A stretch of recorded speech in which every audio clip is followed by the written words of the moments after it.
Okay, so I'm going to go over a section you already read. If this works, I'm just going to show you how I'm using page numbers up in the top left. This is page 2 of 94. I had you read to page 9, and today you'll read to page 16. So kind of picking up with the parts that I want to go over right after what I talked about last time. The green is just telling us some plot where they are. They crossed the river by an old concrete bridge, and a few miles on, they came upon a roadside gas station. They stood and studied it. I think we should check it out, the man said. Take a look.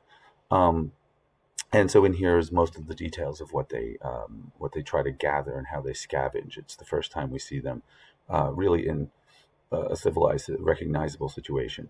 At a certain point, then he picked up the phone and dialed the number of his father's house in that long ago. The boy watched him. "What are you doing?" he said. This is the first of a few things that's going to show how they view the world differently. As I mentioned, one of our themes here is going to be memory and how it shapes who you are. The boy has no memory of what a phone does.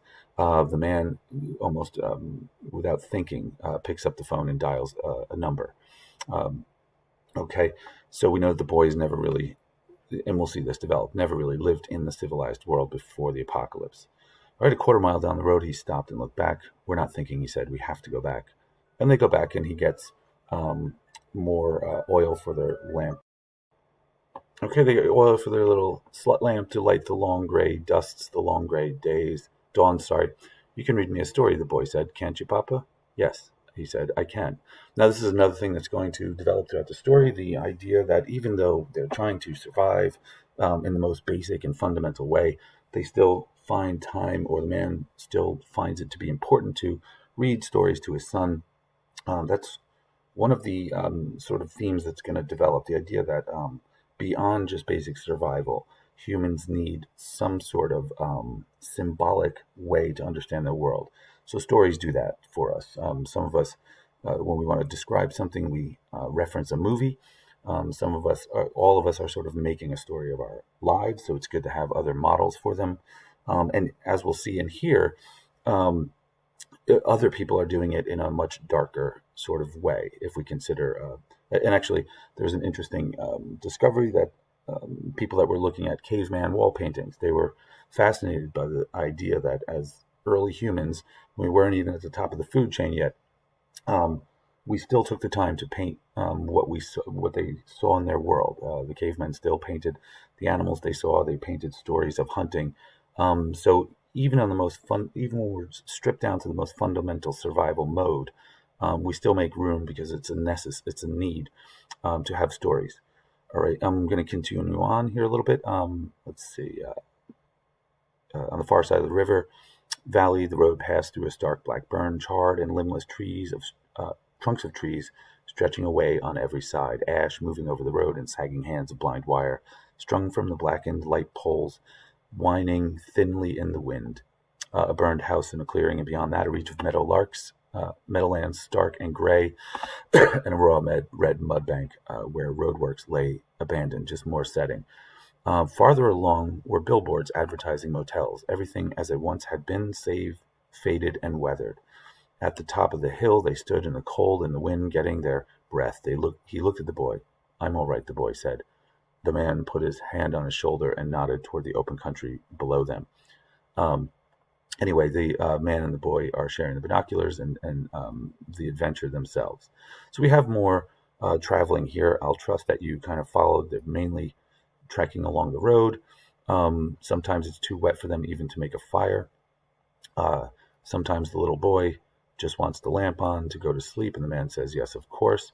He was a long time going to sleep. After a while, he turned and looked at the man. His face, in the small light, streaked with black from the rain, like some old world thespian. That's an old world actor from like the Middle Ages. They would paint their faces with, like burnt uh, charcoal and stuff too, because they didn't have makeup. "Can I ask you something?" he said. Now this is the boy. All right, I've highlighted the boy in pink. I'm not doing the blue anymore. "Yes, of course." "Are we going to die?" "Sometime, not now. And we're still going south." "Yes." "So we'll be warm." "Yes." "Okay." "Okay, what?" "Nothing, just okay." "Go to sleep." "Okay." "I'm going to blow out the lamp. Is that okay?" "Yes, that's okay." And then later in the darkness, "Can I ask you something?" "Yes, of course you can." "What would you do if I died?" "If you died, I would want to die too." So you could be with me? Yes, so I could be with you. Okay. So that one even I got messed up. I just wanted to show you that you can really kind of get lost sometimes um, in the shifting. So this is the boy. So you could be with me. The man says yes. Oh, sorry, still that. And then the boy says okay. All right. So sometimes he breaks from the rules and it can get confusing. You want to keep track of that. But the other thing is, this is what's on the boy's mind, and the man basically gives pretty straightforward answers. Sometime, not now. The idea of when we should lie to people we care about is part of the question here. When should a parent tell the child the truth? When should he maybe tell the child a lie to protect him?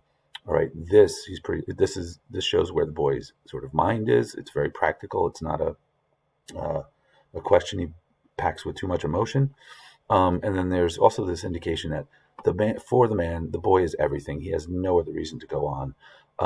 And there's also this idea of I could be with you, which is sort of, if you consider beliefs a narrative that you write or a story you tell, it fits that thing I was saying before. The idea here that they both, or at least the boy, kind of seems to indicate that he believes there's something after this life, whether it's a specific religion's belief or not.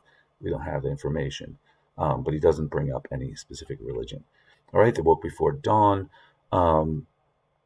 and this paragraph again deals with that idea of religion and whether he believes in things or not. He woke before dawn. This is the man, and watched the gray daybreak, slow and half opaque. He rose while the boy slept and pulled on his shoes and wrapped in his blanket. He walked out through the trees. He descended into a creek in the stone, and there he crouched coughing, and he coughed for a long time. Oh, I'm highlighting the wrong color. This is significant because obviously in this world there's no health care. The air is filled with dust. There is nobody to help him and coughing blood is a real problem. He just knelt in the ashes. I'm sorry, I kind of spoiled that. He hasn't coughed blood yet. He raised his face to the paling day. Are you there? He whispered.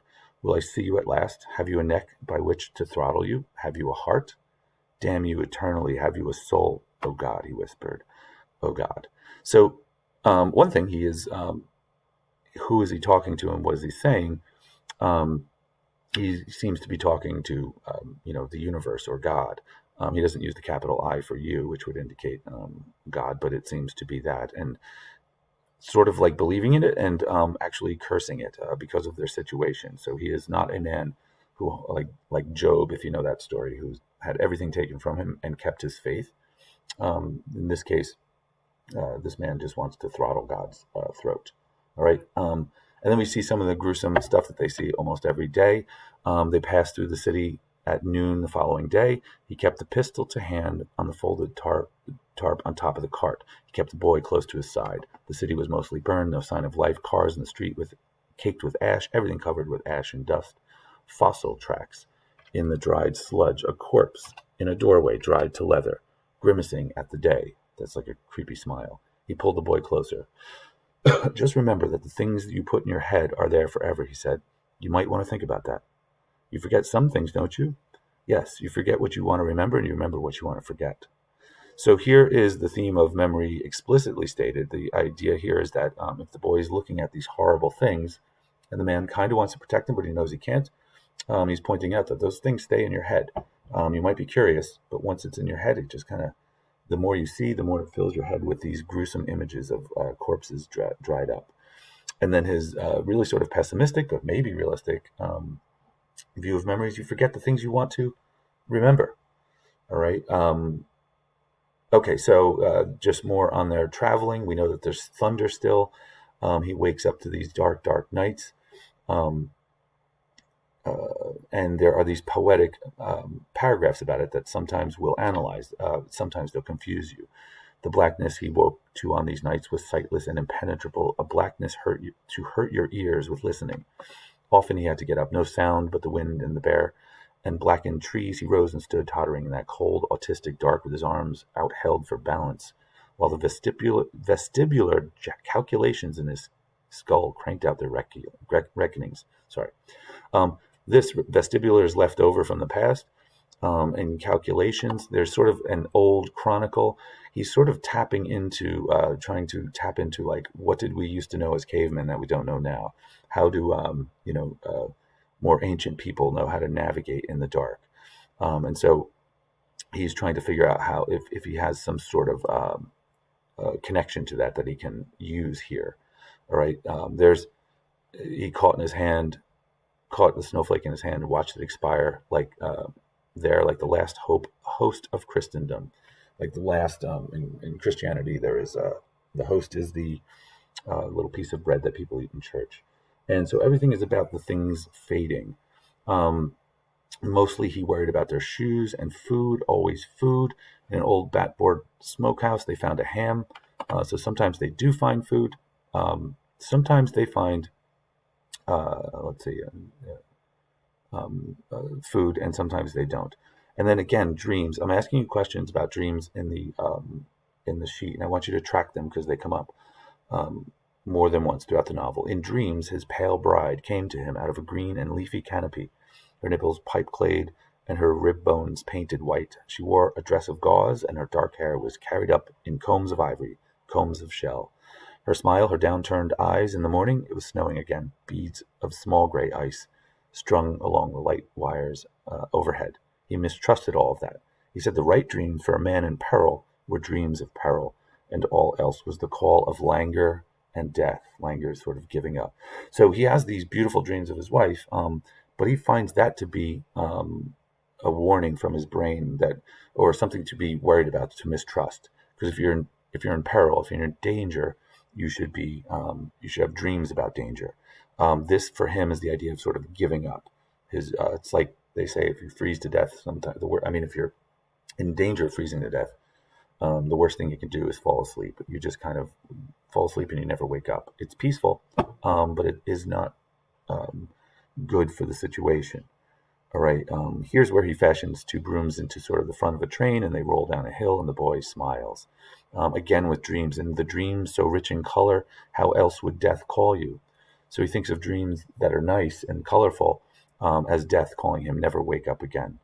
Waking in the cold dawn, it all turned to ash instantly, like certain ancient frescoes. Those are paintings entombed for centuries, suddenly exposed to the day. The outskirts of the city, they come to a supermarket. And here's our first product placement, Coca-Cola. Maybe I'll ask you about that just to make sure that you've listened this far and give you a point or take one away. And this is where the boy drinks Coca-Cola. Again, we see a difference here. The boy's never had a carbonated drink or something as sweet as Coca-Cola. He's been eating scraps. And the father wants him to have all of it, but the boy doesn't want to. We see that later with hot chocolate, where the father tries to trick him by giving him more hot chocolate, and the boy gets upset that is deception. And then they come to where the man lived, and the boy, we see here again how they view the world differently. The boy sees the house as something dangerous, where people could be hiding. The father remembers things like Christmas when he was a boy. So they're both in the same place, but because of their memory or lack thereof or experience, the boy sees nothing but danger, and the father sees a world that was lost. And that will be a sort of question the father has. How much do I tell about what the boy missed? Again, I'm jumping to, for the sake of time, this is another reference, and I'm asking you to track this in your study guides. In those first years, the roads were peopled with refugees shrouded up in their clothing. Right? These are the first years of the apocalypse, wearing masks and goggles, sitting in their rags on the side of the road like ruined aviators, like pilots.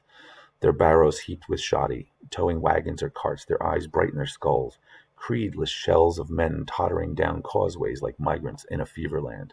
This line, a creed is a belief system. Like color, creed, or religion. Creed is what you believe. These were creedless shells. They had no belief system. The frailty of everything revealed at last. The frailty of civilization revealed finally. This social decency we have for everyone, it falls apart immediately, according to the sort of view of this book. All right, and here's more on dreams and the past. We're out of time, but I want you to discern that stuff yourself. Make sense of what you can about dreams and about